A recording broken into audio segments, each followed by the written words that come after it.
باش بەڕێزان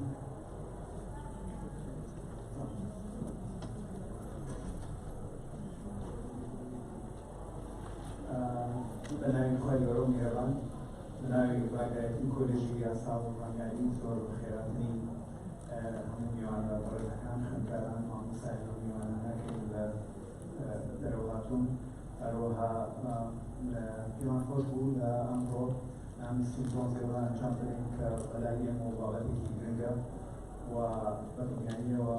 پێویستی شەکاتم بابەتە ئەو کەسانی کە زۆر شارەزان و لە ئاستی سوورەزە یعنی ئەم بابەتە بخرێتە بەر گفتوگۆ و خوێندنەوە و مناقەشە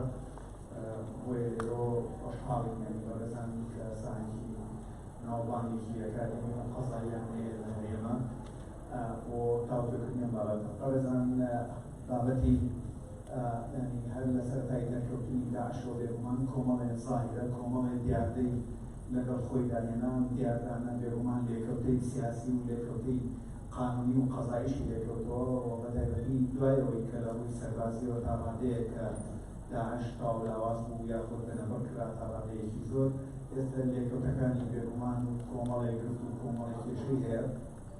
يعني لكن بكان شمالي كيزور داعش عند سوريا والعراق الشمالي زور هيبه مع لبنان خانه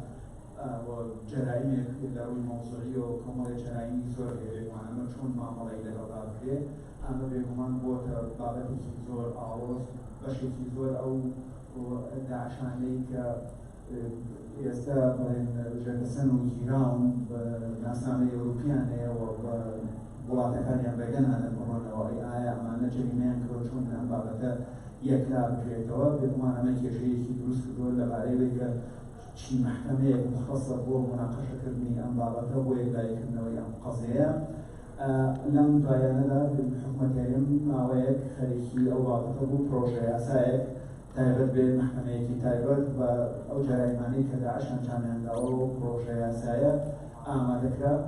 و بەڵام لە ماوەی ڕابردوودا لە ڕۆژانی ڕابردوو هەفتەی پێشووترا محکەمەی ئیتیحادی بێگومان بڕیارێکی لەم بارەیەوە هەبوو بۆیە بابەتەکە بۆعدی زۆری هەیە لێرەوە وەکو ئەوەی کە لەعلانەکە ئاماژەمان پێکردووە لە سیمپۆزیۆمەکە بابەتەکە دەخینە بەر مناقەشە و عەرزکردن و گفتوگۆ زۆر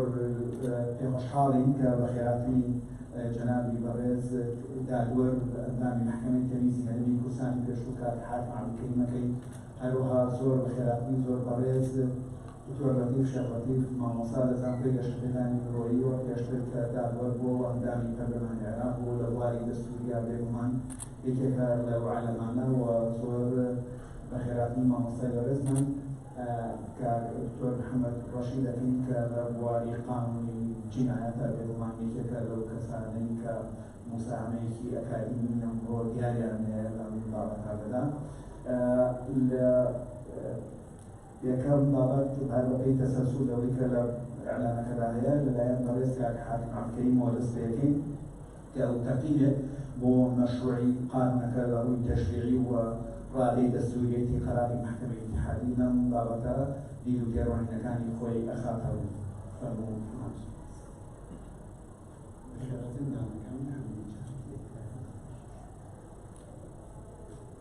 فعلا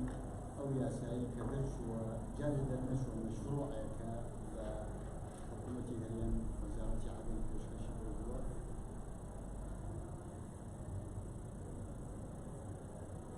بناحي جرينجي أو ياساي ضروري ياساي شو منها شو كاتي بوي أما ياساي مكافحة إرهاب من لكن تجبال في سيبو لصالي الوزارة وشش بەڵام ئەم یاسایەکی موقت هەموو ساڵێک تەمدیدی بۆ هەر بوو 2018کردن لە دادگای تەمیز بووم هەبوو کەمەی حەدەفی تەقاعد بەکارمانی بەڵام تەمدیدەکەی ڕاوەستە گرنگە ئێمە ئێستاکە منەظەماتی ئیرهابی هەیە بووە تاوانی گەورە ئەم بەرامبەر حکوومەتی هەرێمی کوردستان فمن باشا قانون مكافحة الإرهاب البيت شيء وأتينا في السيما له لما يساعد الدفي كبتواني أو نوع كوان السزابية وكان ما كانش محاكمة وهروها تعويزي أو خلقان إنك زيادة بيروش في ويسبو رأي من قانون مكافحة الإرهاب مؤقت نبرا قانون مؤقت نبرا قانون جدائي نبرا طبعا في بسيما بيدا ما بقى يسايش كإقام مالك زور طبيعي چونك أو يساي إسكتش أو أسبابني كهون في ويسيا كالياساي مكافحة الإرهاب بيه لا يزال بردواما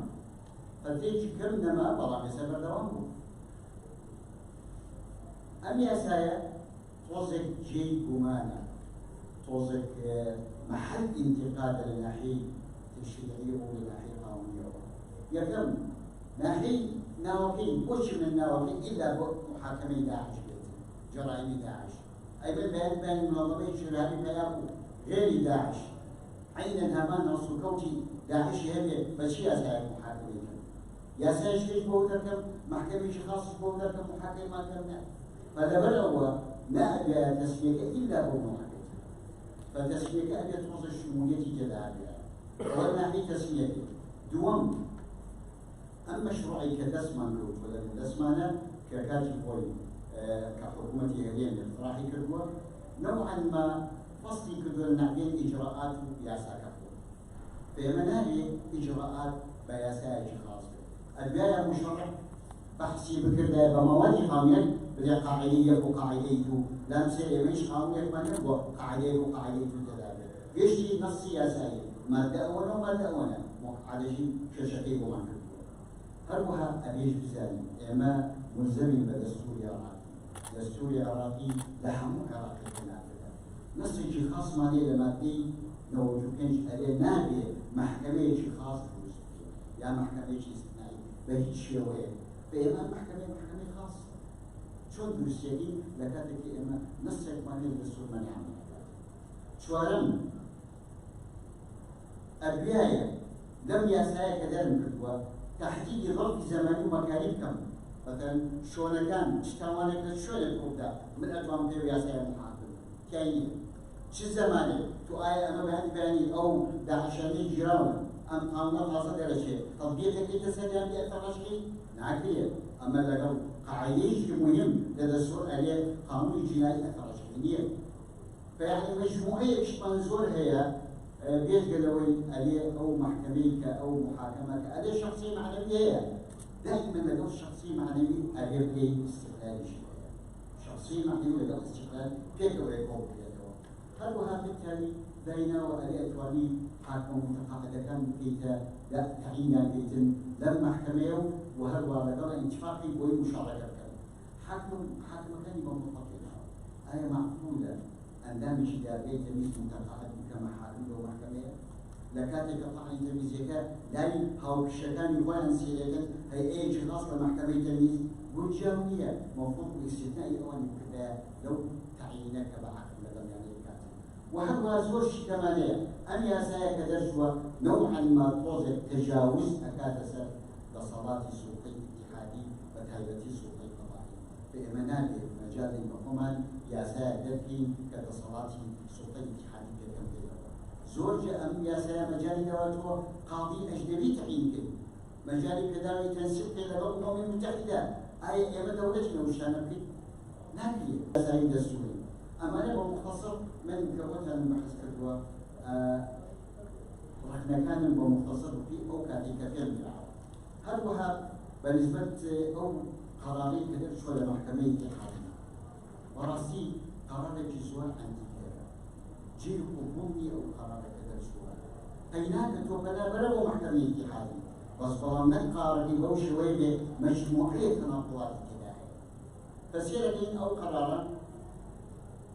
نوعا ما ولو لا خير هو اعتراف بيكا إما دستوري عراقي رقابي لسبكاتي بلان أما جاري مشروعة رقابي سابق بكاتنا بلان لا خير هو اعترافك عليه أو كم منازعة لنعبين حكومة هذه وحكومة اتحادية وإدارة منازعة مالية غير هو منازعة أبي بدعواتي أبي بخصومتي أبي محكمة انعقادك ممثلي أمبينا ممثلي أمبينا سيخواننا ودادانا كوجبان منازعة مع أي دعوة دعوة ثانية مجرد بيان رأي أبياء رأي من ئەو محکەمەی ئیتیحادیە بریارێکی دەرکردا بە ڕەتکردنی تەڵەبەکەیان تێگەیشتی بڵێ ئەو شاتەی کە بۆ یاسا ئەو شاتەوە تاقی دەستوریمان بۆ تەقدیم بکەن ئێمە سێرەکەین نەک مەجموعەیەشی تێکەڵ کردووە ئەوە نیشانەی ئەوەیە کە بەڕاستی ئەو محکەمەی کە تازە دروست بووە لە ئاستی مەطلوبە نییە من ئەگەر بێت و ناوی ئەندامە کۆنەکانتان بۆ پیشاندەم لە محکەمەی ئیتیحادی کۆن کە ئەم مەجموعەیە شەڵیان گرتن ئەسڵەن سەر سووە بڵاتن مدحت محمود ئەی ناسم برادەر چوومە دەلای بەڵاچەنە پێک بۆ دانیشتم فاروق محەممەد سامی ئەندامێکی بەرزی و محکەمەیە من تەلەبە بووم لە مەعهەد قەضایی ساڵەکانی هەشتانی هەفتەوەشە لا ئەو تەطبیقم کردووە نائب ڕئیسی محکەمەی ئیستینافی بەقا بووە لە ڕسافە قاضی بەداعش یعنی ئەو هەموو حاکمە باش باشە لە دەستمان دەرچوو کە زۆر بەتوانا بوو مەجموعەیەشکیان دانە من ئیهانەی ئەوە ناکەم بەس بەڵام ئەلێم شروطی دانانەکانی لە مستەوای مەطلوب نییە ئەوە تا ئێستا لەو محکەمەیە بریاری وامان بۆ دەکەن مع الأسف من بۆی مەجال دەم بۆ برادەرەکانی کەم بەمە ئیکتیفاکەم بەو تعقیبەی کە کردوومە زۆر زۆر سپاس زۆر سپاس جنابی کاک حاکم کەریم بۆ مداخلە دەوامەکەت ئێستاش بەڕێز کاک دکتۆر لەطیف مداخلەکەی باش کاک شێخ لەطیف فەرموو دکتۆریان تێکمان نادەی زۆر سپاس سپاس بۆ کولێتی یاسا و سبینار سپاس بۆ زارڕەکەری لای ئەو قسە بکات بەزێ ناخۆشە بەڕاستی طبعا سپاسانەکەی بەخێر بەستە چاو بەنای پای گەورە مێرەبان لە واقعدا ئێمە جارێ پرۆژەیە پرۆژە چی تێەکەی مشکلە نییە دەتوانی بڵێ فیل ئەفرات بەڕاستی قسەکرد لەسەر پرۆژە چی تیاێ قسەی لەسەر ناکرێت چونکە تەنانەت تەعاندان لە پرۆژە لەو وڵاتانەش کە بە ڕەقابەی سابقیان وەرگرتووە خۆی تۆ ئەو نیزامانی کە قانونێک دەرەچێت بۆ تەعان لێدا یانەوە تا پێش دەرچوونی یاساکە تەعانی لێدە یان دوای دەرچوونی یاساکە طبعا باسی ڕقابەی قەزاییەکەین سیاسی هەیە بس لە فەڕەنسا با لایبەری بەڵام زۆربەی وڵاتان چاودێری دادبەری واتە ئەگەر یاسایەک لە پەرلەمان دەرچوو بۆی بزانین ئەم یاسایە پێچەوانەی دەستورەیان نەدەبێت تەعیین لێ بکرێت لەکوێ تەعیین لێدرێت دادکات یان پێش دەرچوونی یاساکە یان دوای دەرچوونی یاساکە ئەوانەی پێش دەرچوونی یاساکە زۆر کەم خەریکە وەک نەماوە زۆربەی زۆری وڵاتان دوای دەرچوونی یاساکەتانانە بەڵام ئەو وڵاتانش کە پێش دەرچوونی یاساکەتانانە بدرێت دوای دەنگدانی پەرلەمان واتە پێش ڕێز جمهوری بزایکان دەنێرێ بۆ ئەو جیهەتەی کە تانەی لێ بۆیە تا پێش ئەوەی یاساکە لە پەرلەمان دەرچێت چی تیاە مشکلە نیە ئایا پەرلەمان ئەمانە دەڕوێنێ ناڕوێنێ کە ڕواندیان و بەرزکرا بۆ سەرۆکێرەن بۆ ئیمزا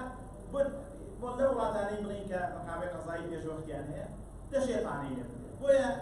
ئەمە لەم ڕۆ لە ڕووی ئەوەوە کە محاکمی خاص بەڵێ وەکو جەنابی ئوستازمان فەرمووی محاکمی خاص و ئیستیثنایی مەمنوع بە دەستوری عراق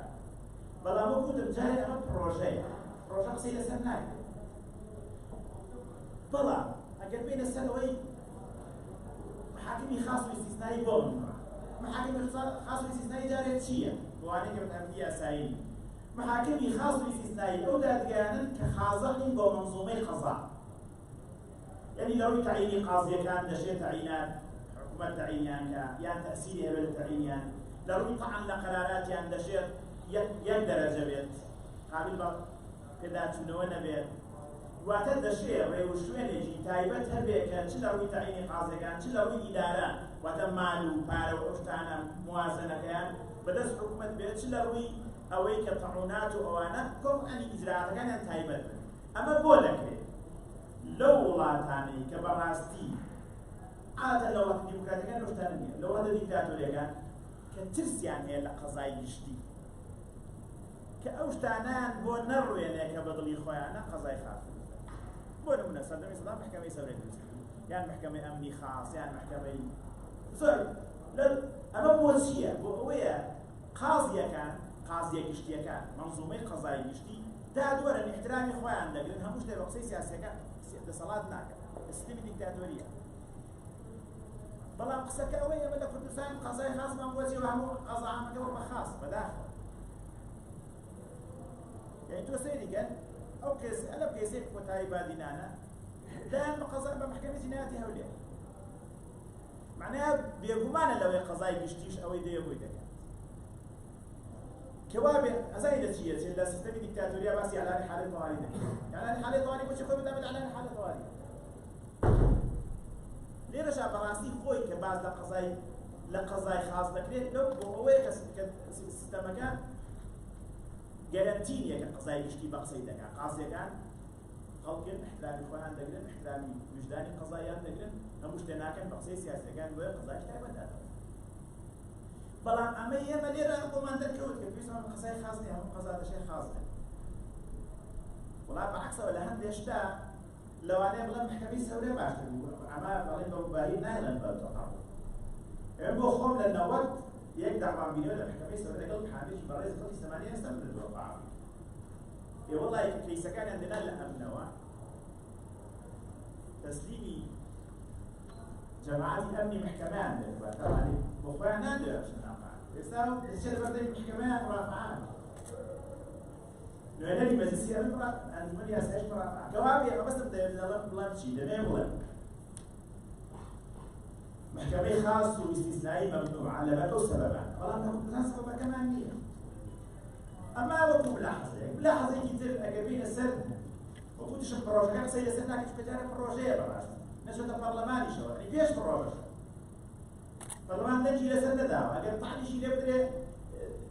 ئەچە دێمە ڕقابەی لاحقە دەبێت دوای ئەوە تاعنی لێ بدرێ بەڵام من زیاتر وەکو بۆی ملتەزیم بە بابەتی دینەکەوەکە کۆمنت دێم لەسەر بڕیارەکە هەرچەندە ئوستازی خۆشەویستمان هەندێک تعلیقاتیان منیشان تەکمیلی قسەکانی ئەوە لە واقعدا قرارەکەی محکەمەی اتحادی طبعا پێشوەخت قراری محکەمەی اتحادی ئەم هەیئە تازەیە هەندێک قراری باشیان هەن من بە حکمیەوەی تەڵاعم لەسەر قرارەکانان هەیە بۆی ئینسان زۆر هیچ نەبێ یعنی بڵێن لەهم وما عەلەیهم ئەوەی لەسەریانە بیڵێن ئەوەی دژیشیانە بیڵێن یەک دوو قراریان هەیە بیان معجب ئەم هەیئە تازە یەکێک لەوانە حەسانەی نانی پارێزبەندی پەرلەمانتان دەقیقەن بەڕاستی دەڵێن بەس لە جینایەتانی قەزی بۆ دەکات دەڵێن لە جوود بۆ مخالفەیە محاکم دەستکراوە نێمە قرارێک هەیەی پێشوای نەکرد ئەم هەیە تازەوە بۆیە دەڵێ بڕیارماندا تەراجع بکەین لە قراراتی پێشوو بۆ نمونە ئەوە قرارێکە لەسەر بە پارێزبەندی نایب داخلە قرارێکیان هەیە لەسەر ئەوەی ماوەی دەوراتی پەرلەمان و ئەنجومەنی نوێنەرایەتی دەڵێن مەحکومە بۆ ماوەی خۆی هەڵبژێرە 4 ساڵە 5 ساڵە 2 ساڵە لە خانەکەیان چەندێکە نایەخت دەچێت نەنگەدان وە منەتەوە چینە پەرلەمانی کوردستان 4 ساڵە ئەڵێ دوای 4 ساڵەکە تەواو دێت ئەمە زۆر دەقیقە کاتی خۆی کە پەرلەمانی کوردستان ئەگەر بتان لە 2009 ماوەی پەرلەمانی درێژ کردەوە معارەزە تەعنیلەیە بە تەحدیدیش گۆڕان تەعنیلەیە قرارەکەیان ڕەت کردەوە وتیان نەخێر ئەو سەلاحەتی پەرلەمان من حەزم زۆر لە هینە لە شتی عەمەلیە لە قانونا زۆر حەزم لە شتی نەزەری نییە دکتۆر شاڵاو ئێستا لە کۆلێجی یاسا ئوستاز مساعیدە کە لەبێ ماستەربوونەوە ساڵی یەکەم ساڵ ماستەربووتەوە خۆی گوتی پێم خۆشە دەستوری بۆ تۆی شار گوت وەرە بە ئەوە وتم ئەم قەراری محکەمەی اتحادی غەڵەت پەرلەمان یەکێک لە سیستەمەکان دینەکانی دیموکراتی قایەکانی تەوقع تەحقیقە أما غلط ولا بعد سريع بس لا سبب عن مدى شرعية تمديد المجالس النيابي روایتی درێژکردنەوەی ماوەی پەرلەمانکاری پەرلەمانتاریان نوێنەرایەتی دوای گەشتی ئەم نەتیجەی کە ناڕەوایە ئەم ڕسالەکەی ئێستا حاڵی حازر ئەم هەر مانگی 6 بڕیارێکیان دەرکردووە ئاڵێن بۆ هینی مەجالیسی مەحافزات کۆنستیتیوشی 6 دەریان دەڵێن کۆتایی هاتنی ماوەی ئەنجومەنە نوێنەرایەتیەکان نەکرد بە کۆتایی هاتنی ماوەکان کۆتایی کرد یعنی ئەوش بڕیارێکی ڕاستە لەگەڵ دەستوورایە بینەمە هەیەی پێشوایان نەدەن کەوا بێ بڕیاریان هەیە بەڕاستی باشن ساحبن بەڵام بڕیاریشان هەیە خائینن غەڵەت هیچێک لەوان ئەم بڕیارە غەڵەتی تێدایە بۆ کارەکەش من بۆی دەجێڕمەوە ئەم پەڕێزداربەرە بەڕێزانە خەلیفەیەی جینایی و مەدەنی یعنی ئێمە قسەی دەستووریمان نەبووە ئەوەی پێشوو ئامۆستا مدحەت محموود خۆی ئاجی زانا بوو یعنی هەم لە مەدەنی زانا بوو خۆی زانۆ زانا بوو هەیە پێشکرد ئەمە چونکە خەلیفەکان زیاتر مەدەنی جەزایە زۆر تابعی مەدەنی جەزاییان پێوەیە محکەمەی دەستوری جیاوازە بۆیە هەندێک شت دەکەن کە لەوانەیە پێویست نەبێت بیکەن یەکێک لەو عیبانەی لەم باسی ئەم قەرارە طبعا لەم قەرارە یەکەم ئەوە نەدەبوو ڕقابە لەسەر مەشروعی قانون کە مەشروعی نییە جارە نەبوو مەشروع ئەگەر باشی دانین ڕقابەی سابقیش پێ دەبێت لێگەڕێی پەرلەمان دەریکا پێشەوەی بنێرێ بۆ سەرۆکۆمار بۆ ئیمزا سەرۆکۆمار بینێرێ بۆ بەڵام ئێستا ئەمە جارە پەرلەمان قسەی لەسەر بۆی ئەمە غەڵەت دووەم غەڵەت لەسەر کتابێکی سەفارەتی ئەمریکی لە واشنطن کە ناردووی بۆ وەزارەی خارجیە دەڵێن هەر دەڵێن کتێبەکەڵێ دەڵێن لە وسایلی ئیعلامە هەواڵێک بڵاو بۆتەوە کە گوایە عەفو هەمە مسیمان قوربان ئەڵێ دەست بۆ ئەڵێ سەفارەی ئەمریکی لە واشنطن سەفارەی عێراقی لە واشنطن بڕیارێکی بۆ ناردوێ کتابێکی بۆ ناردووی دەڵێن گوایە لە وسایلی ئیعلام شتێک بڵاو بۆتەوە کە قانون کە حکومەتی هەرێم یاسایەک دەردەکات بۆ محاکمەی مرتەکیبی جەرایمی داعش هەندێک مخالفاتی دەستوری تایەکە بەو باسی تعیینی قازی ئەجانب دەکات قازی ئەجنەبی و کۆمەڵێشتی ئایا ئەمە داوای وەکی محکەمەی ئیتیحادی بکەن بزان ئایا ئەمە دەستوریە جارێ یەکەم محکەمە چۆن دەبێت سەر ئەمانە بڵێ وەڵا کتابێک هاتۆ ئەنباعی متەصاعب لە جەریدە و ڕاستی نازانم دابەزاندنی ئاستی محکەمەیە بۆ زۆر ئاستێکی دووەم ئەمە ڕقابەی پێش وەختە ڕێی پێش وەختە هەتا لە کۆتاییاڵەتی ئەمە ڕقابە نیە لەسەر مەشروع تۆ باواش بڵێ ڕقابەی ئەمە ڕێی پێش وەختە باشە سبەی نەبێت داواکە نەبی چونکە ڕێی سابق هەر خۆیان پێشتر قەراری وایان هەیە بۆ نمونە حکومەتی کاظمی طعنی لە قانونی بودجەی ئەم ساڵ داوە طعنی نەدا بەتەمایە طعندا بەڵام نوێنەری ئەنجومەنی وەزیران چووە ئەمرێکی ویلایی کردووە داوای ئەمرێکی ویلایی کردووە ئەڵێ مادەی ئەوەندە پێنج شەش مادەن کە پەرلەمان زیادی کردن ئەڵێ بیان بستێنن تا ئێمە طعن لە قانونەکە دێن بەتەمایە طعن لە قانونەکە بێت بیان بستێنن بۆی چونکە ئەمانە پەرلەمان بەنەهاق زیادکردن ڕاستەکە پەرلەمان ناتوانێت موازنە زیادکەن هەر محکەمە خۆی کردەوە ئەڵێ ئەمە ڕێی مسبەق ئێمە نابینین چونکە ئێمە داواکە بینین کە داواکەمان بینی نابێەوە ئەی باشە بۆ لەمە ئەیبینی ئەی سبەینێ سەدی سەد ئەمە بێ بە مۆزوعی داوا نات محکەمەش نابێت ڕێی مسبەق خاڵەچکە بەڕاستی ئەمە اختصاصی ئەو اختصاصی ئەو معنەی خوارەوە تەفسیری دەستور نەک تەفسیری وەقایع ئەمە تەفسیری وەقایع یعنی ئێستا بۆی هەموو بڵێ ئەرێ کاکە داوا بکە بڵێ ئەرێ کاکە مادەی 95 یعنی وەزارەی خارجیە بۆی هەموو داوا بکە بڵێ محکەمەی ئیتیحادی مادەی 95 مان بۆ تەفسیر کە دەڵێ محاکمی خاص و استثنای ممنوع نابێ بڵێ وڵا دەنگۆیەکەیە لە هەرێمی کوردستان محکەمەیەک دروست دەکرێت ئەمە فەرقی هەیە ها چونکە دەسەڵاتی محکەمە تەفسیری نصوصی دەستورە نەک تەفسیری وەقایع واقعەیە شتێک کە روی دا بیان روی ندا روشی ندا زعم خوی دل مزعوم زعم متضارب لدى صلاتي نيا براسي وكنت ما بشكل تفسيري دستورة كما تفسيري دستور نيا راس لبابي تفسيرها ولا طلب رأي وكنت تفسير دايري بس تفسير نيا اختصاصي أولي كتفسيري داوي تفسيري مادة نكرا داوي واقعي كي نكرا منازعة نيا هیچ لەو سەلاحەتانەیە کە لەمادەی نەوەسێدان نەڕقابەیە جارێت چونکە قەزاقەکە دەرنەچوە نە تەفسیرە تەفسیری دەستورە نە ئەو منازعاتانەیە کە لە کۆتایی مادەکەیان باسییان لەبەرەوە بەڕاستی بڕێک تۆزێ نەک تۆزێ بەڵام زۆر نامەعقول و نامەنطقیە و لەگەڵ وەکوتم بڕیارێکی تا ڕادەیەک ناڕاستە و لەگەڵ ئەو یەک دوو بڕیار ئەو بۆ معنایە کە هەموو هەیەکە بڕیارەکان هەموو خراپن ئەو دوو نمونەیەم بۆیە هێنایە بەڕاستی بۆ ئەوەی کە ئێمە تۆزێ منصف بین و حەقی خۆی بێنێ و زۆر سوپاس زۆر سپاس جنابی ڕەفیق ئێستاش لەگەڵ بەڕێز دکتۆر محەممەد ڕەشید مەشروعی قانونەکە دەخاتە سڵاو ڕێز و خۆشەویستی بۆ هەموو ئێوەی بەڕێز خۆشحاڵم لەگەڵ مامۆستا بەڕێزەکانەوە بۆ خزمەتیانە بۆ باسکردنی بابەتێک تا ڕادەیەکی زۆر نمێک گومانی ئەخیرا جەدەلێکی دروست کردان لە مستەوای المؤسسات القانونية العراق ولا هريمش يعني زحمة القانونية كما سبقين لسر بروجة سايك السيوسية معدية ولدو قواعد إجراء تكليف كشخص ورشت معدية چند ثانیه هر وزنی تن حکومت رایشی بتکن محمد ماشین زور کرد لو پروژه يعني لسخر يعني وزنی بس يعني أبعاد زور للموضوع كان ومشكلة كأوية أما بتتنها بعد قانونية وده الكود يعني هم البروجيكت هم قرار محكمة دستورية العراق كموضوعات سياسية وزوج سياسية تعرضي زور يعني طبعا يعني مش خلينا بالوقت في نزاع بين بقاء وأولياء الرجال الموضوع الأولانية هو ضمن قالوقان نكاح كان زيادة عشان زحمة زور زحمة يعني تفسير السياق القانوني بزيدو بابتك أو قانوني كان عندي أمنيتها سياسيتها نيولوجيتها في جا قانون بروجيكا فكرة كزوربي أحكام كان من قانون نيولوجي أوروبية وبالذات النظام الأساسي محكمة جنائية دولية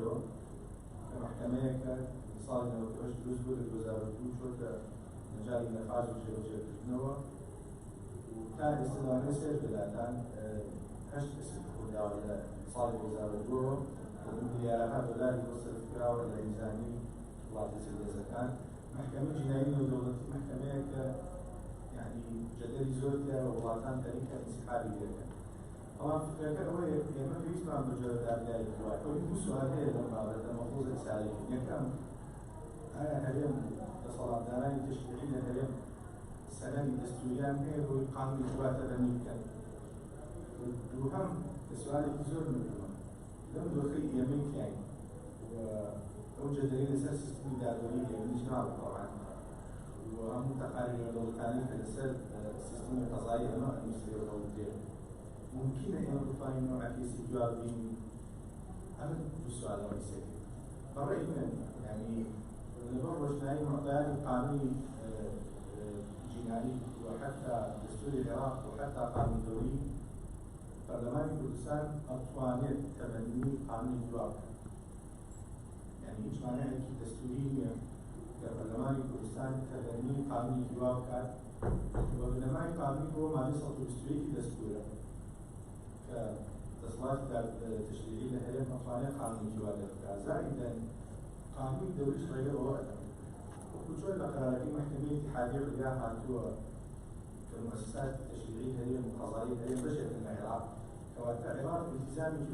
مشكلة دولة لم عملية كده بداخل وكعكاكم إشارة النقطية زوري هي ما خلفتي جنائية مدنية مع باشا فرمي دستورية عليها خاصة كان معها مشكلات نظام الوقت ترتب خلفتي قانون دولي مخطوطة زحمة الأطوان التعامل كي يغفر مع الإنسان والقضاء خلفتي قانون دولي باشا القرارات محكمة اتحاد العليا دنيا خطأ هي تعديل الهواء بآجارية إلى تطورات سياسية ودولية. العراق ملزمة بالجري اتفاقيات ودولتي وبالجري عرفي ودولتي كمحكمة جوالوس. العراق تصديق شديد اتفاقية كردون كبالجري قانون دولي ملزمة والتوش هيش معناها كمية أمامكي. زيادة مش قراري مجلس الأمن هي يوزع بسياسات حفتاونو قضية اتصالات داخل العراق قرار مجلس الأمن هذه محاكم روسيا يعني كلهم مطالبات وطبعا السند التشريعي كبير أم دستور أم قرار مجلس الأمن وهم عرفي ودولتي كبشر كذا سنشاور كان قانون من دولتي كمحكمة جوال روسيا طبعا طبعا قلت مهم ترى وإشكال ترى براسي هو محكمة روسيا أو قانون جوال تبني كهو قانون شلون تعاملك لقوا مجتمعين ودولتي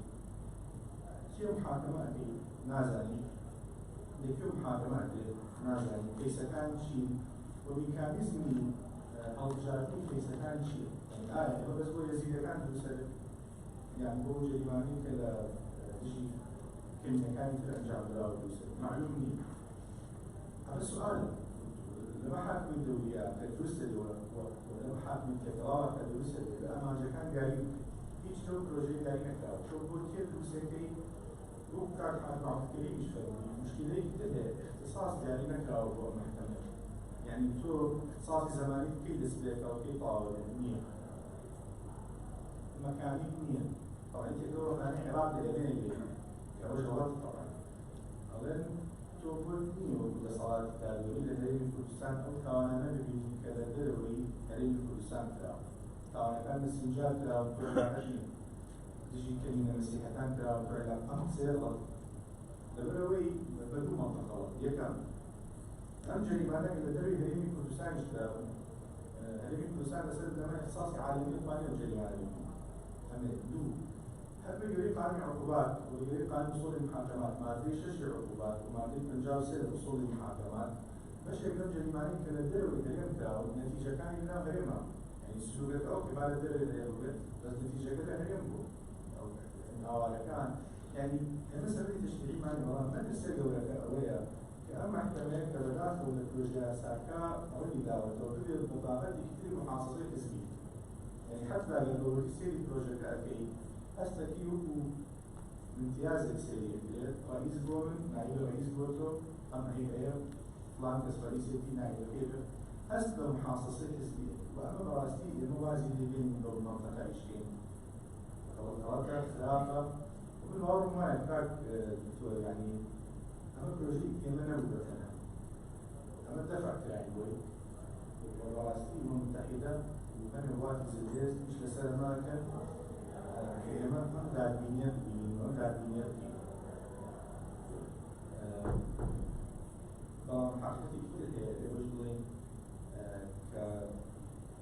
كتحديات زورية تلقى تحديات تعامل حكومة العراق وقلت تركيا محاكمات معلومية شنكس محاكمات شكل ست هي إيجي دارمية وبداخل العلم والسياق قرارة محكمة اتحادية عليا شاهد هو ضمن إشارة الكلور كومالجاي قربانية كان يزيد كان ومسيح كان زيادة أمام دفعي سفاري عراقيان كردوا إلى واشنطن كإسالي سؤالي الجواب أمام كمان قبولي يعني بصراحة كده أمام قبول راكن في ستيان لوكالي أمام حسن كان في ستيان طابعي من دولتي والدولية وأمام إمام بسبب كارثة كأوي مسألة أنا هذا جابر غلط يقولون تفسير في قانون هو ظاهري كهمي قانوني أمام مشاكل جدين وزيادة لهم أمانش نفقات دروس كتير محاكم وخيالية والمالية هي من رابطة يتحمل يعني لأنه هناك تعمل من وسيط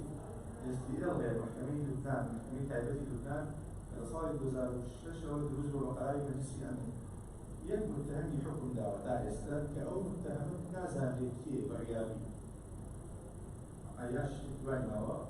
قدام المشتغل في الحالي أو محكمة دائسة بزنكي أشصط للمدلاء يسرفوا شو أوي كده منظومي بروجكتها هي كده دائري محكمة هيئة تحقيق دائري إداري دائري تسجيل يكفي فاراستي شاهد قرباني يكفي فاراستني يكفي محامي أمامي كحاكي دادلاكن توضعين تحمل نفقات الوكيل لهمي خرابتر أويا كتوضعين من تعويز أجنب قرباني كان جارة تولي جاري قرباني كان كين تعويز لكيوسا شعوى اللي هو وسط اقتصادي واضح هو وسط قرب الأزمين إمينيا لهمي القانون على الدنفش والتشريع زور مهمة فكرة معقولية ومقبولية معقولة التشريع يعني يمكن أن تكون معقولية غير التشريع وحساباتي ناوي يمكن وصراحة حساباتي إقليميش يعني إقليم أنت حقوق أفكار من نعلم ماذا عدالة بين فكرة أولية طبعا أما تكاليف باشتري وطول تناول ناحية ودافع إلى مؤسسة الفتنة الأخيرة كأمم المتحدة الشاعر صراحة وقال محكمة اتحادية عليا عبارات زوج وركيكي تيانا وقال كريم خان كرئيس يونيتادا أو بزيادة دفع حكومتي عليه من كده وكالة وقال أنا ما أنا كل سكان السياسيين مقابلة أو معلوم موجودة مقابلة فيه فأشكال الله ما هزار وشاصل وشوار متهم البالمان لكيس السجاد وهزار وصلت تو البالمان بس لكيس دي كوجو يعني أمدى في الأمان في المحكمة الدستورية وبرأي من أسلكم يعني نازع مثلا دلوقتي أو جدري لسه سيستم دادري الدستور لم يكن معه دولي سياسي شلون أو بمعنى أو موضوعاني كبمعنى لا محكمة اتحادية عليا قابل للحل يعني محكمة اتحادية عليا لا محكمة بالنسبة عناصر أجنبية تابعة دادري أجنبية تابعة وإحنا البروجكت هذا وراستي أنا خصوصي كيفاشي إنك أجر بمعنى تبني مشروع إقرار أطلعين شيء تخليه كيلو فكرنا ولا قانون الدولة شيء كتير مفروض تبني شيء كتير صديق المحاكم يعني محاكم سيراليون لما هي كمبوديا المحكمة الوطنية لوسكم بس عينا كانت المحكمة الوطنية يا المدينة للاين كيوا للاين مجموعة خبراء قانون الدولة لدروا لواجهان أجر وقت في الإجراءات فاسكتوري بيست بالإجراءات أما هي النتيجة تو أزاني حاكمي قاضي أجنبي من تكليف زر أسانا يعني حاكمي أجنبي مشكلة جديدة في لسان البروجكت مشكلة تبني تلك عقوبية أبدا إيش واجه ناية الأوروبا ويا في محكمة بدا تبني عقوبية أبدا ومش إشكالي جدي طول البروجكت تبني عقوبية أبدا تقول والدنيا بقى ألمانيا نيجي أوروبا وأمريكا ناية تفرجتها شو تناولوا البروجكت هستكي حكومتي تهم داوي على راسي كلام يعني هستكم جرد مصطلح كذا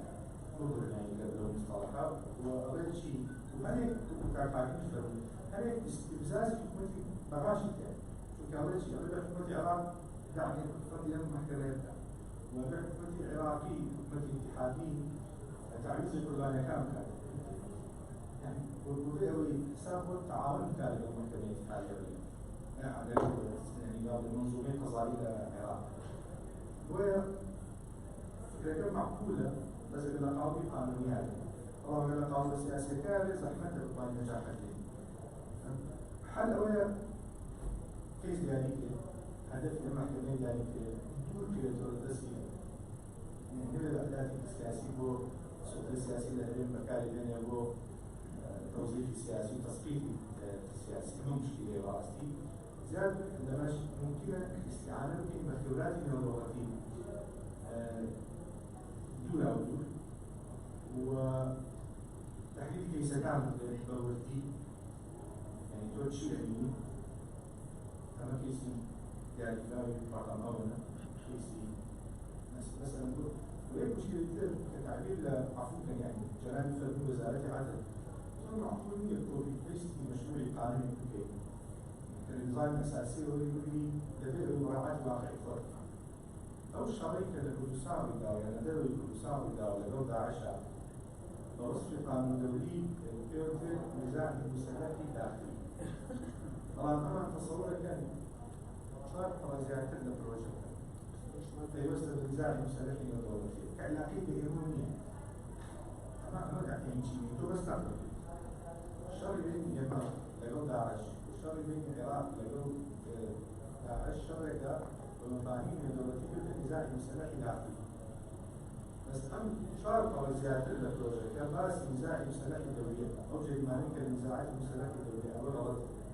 نقطة كتير مادية كي راسي حصانة أو إيش كسر السفير رسمية ليه اعتبار وصف التقييمات داعش ليس سفير رسمي داعش منظمة مسلحة والسفير رسمي هو كسانة كوزير أو رئيس وزراء ومفهوم حصانة محددة المقصود به كي أما كانوا تلاوة راسي طبعا ما كان أولي وغير مجزوش كثير أو للتبني تلاوة يعني كمان مشكلة كتير ما كانش في سائلة كيف يبقى قاضي وكيف يبقى مدعي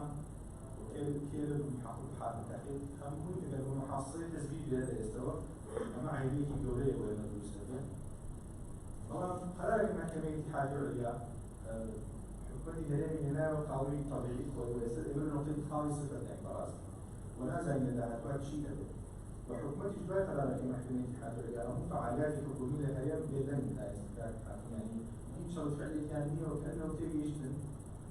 ولو أجبش الكلاقي هو مشاكل الجدياني كما نبي كده زور شتير سير السكين ممكن لكان السياق المناقشة زادت بالمنسي. زور سپاس دکتۆر محەممەد بەشیر سپاس بۆتان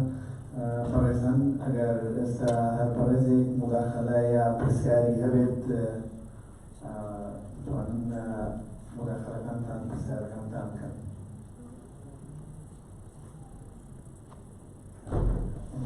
بەڕێز صلاح الدین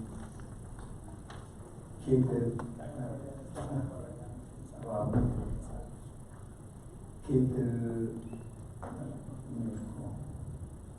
كيتر باش كان قوية مع الفكرة فرموا كعمر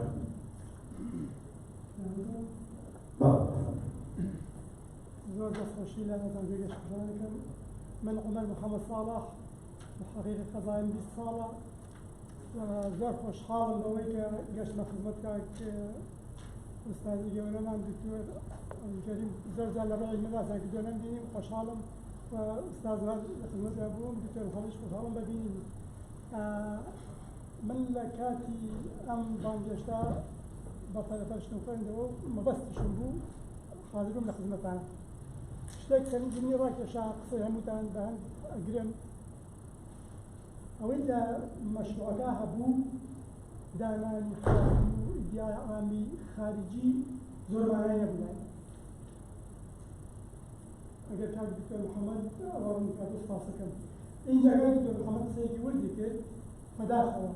هەر پرۆژە و دەستگا و مؤسسەیەک پشتی نەفسی تێکەڵ بوو ئەمە نەتیجەکەی دێت